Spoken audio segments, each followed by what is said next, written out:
thing that I find is that it's difficult for people to stay strategic. If they want to get into nuts and bolts, they want to get into the tangibles and hang on to those, and how is it going to pan out? What's going to happen here? So how do you prevent a board from doing that? Good question. Good question. Part of this is, again, depending on who you have and the skill that you have in your group, it sort of falls under the mission caller person who can begin to say, wait a minute, guys, we're getting off into nuts and bolts.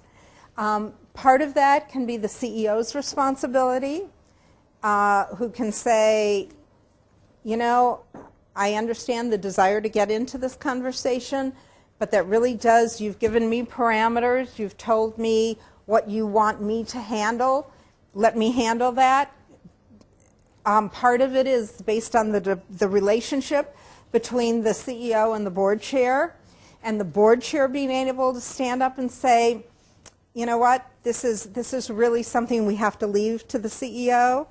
Part of it, and the biggest part of it, is making sure that mega issue is on the table, because it's, you know, when there's,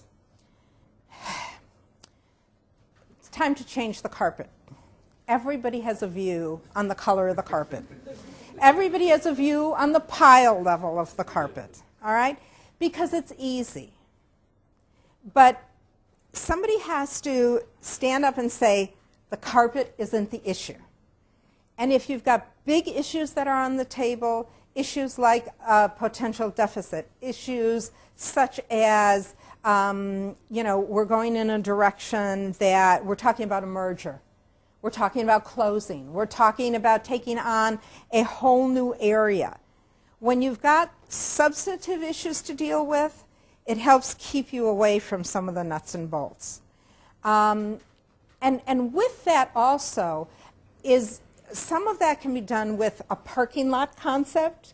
I don't know if how you refer to it here, but we'll put a big piece of newsprint paper up on a wall, and we'll say things like, you know, that's very important, let's put it on the parking lot, and then we'll see. It might either go to a committee to discuss, it might go to staff to deal with, but it's not appropriate for us as a board to deal with. And so that parking lot issue is a great way to really help people see what fits and what doesn't fit. The biggest tool that I've found makes a difference is how you structure the agenda of the board as well, and the types of reports that actually go to the board. Because if your agenda is made up of reports, then you will get a lot of questions about the detail of the reports. If your agenda is functioned around the strategic issues and the options, then the discussion is likely to be more about the strategic issues and the options.